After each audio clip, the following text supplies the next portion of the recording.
Bonjour à tous et soyez les bienvenus. Pour commencer l'actualité en Côte d'Ivoire, la jeunesse de la commune de Trècheville sensibilisée il y a quelques jours au danger de la drogue et de l'incivisme. C'est une initiative de l'organisation non gouvernementale Lumière Divine pour l'émergence.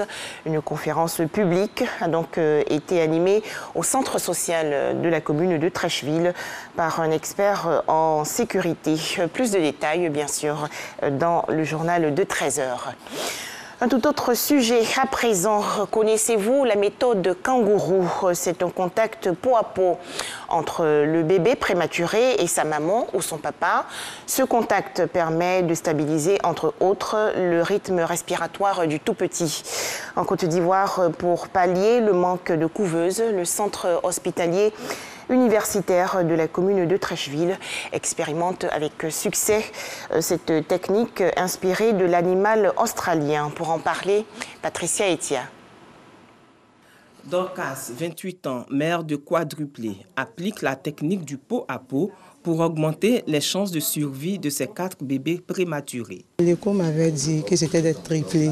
Mais ma grande surprise, le jour de l'accouchement, lorsqu'elle finit de pousser les 3, la sage-femme me dit non, qu'il reste un autre bébé derrière. Ce n'est pas facile m'en faire avec. Je sens une fierté de voir l'évolution de mes enfants. Né en juillet dernier, les bébés prématurés de Dorcas ont été admis ici à l'unité de soins mère kangourou du CHU de Trècheville pour pratiquer la méthode kangourou.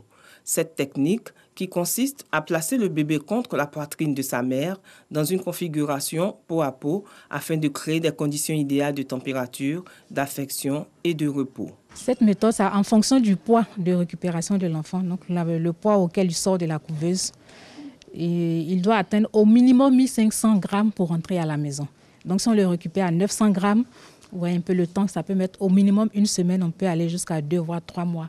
Le temps qu'il a au moins 1,5 kg et qu'il n'ait pas d'autres problèmes pour pouvoir rentrer à la maison. À l'admission, le poids le plus élevé était à 1,2 kg. Le plus petit avait, je crois, 1 kg, donc 1000 grammes. Et aujourd'hui, après près de 3 semaines, ils sont le plus gros à 1,7 kg, le plus petit à 1,350 kg.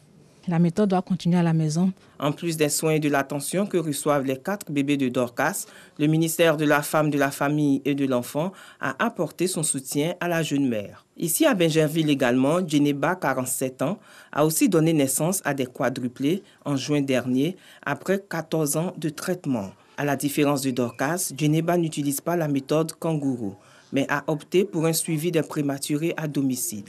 Au nom de la ministre de la Famille, de la Femme et de l'Enfant, des dons vifs et non vifs ont été offerts à la mère. Cette famille a connu un événement heureux. Il s'agit de la naissance de quadruplés. C'est exceptionnel. Et aussitôt informé, Madame la ministre Nasseneba Touré nous a dépêchés ici pour venir dire ces mots de félicitations et exprimer son soutien à cette famille.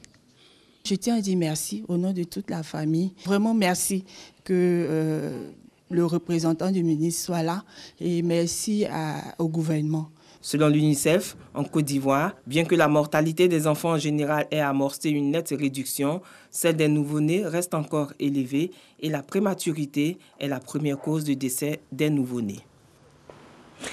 L'actualité hors de chez nous avec la cherté de la vie au Sénégal. En effet, plusieurs produits, notamment les denrées de première nécessité, ont vu récemment leur prix augmenter. Une situation qui mécontente et inquiète les populations.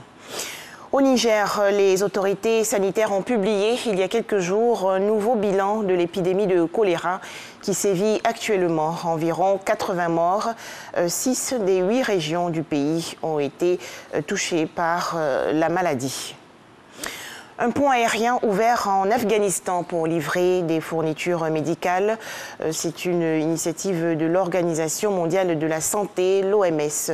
Un avion transportant des médicaments et autres équipements médicaux a donc atterri hier à Kaboul, la capitale. Et cela pour la première fois depuis la prise de contrôle du pays par les talibans.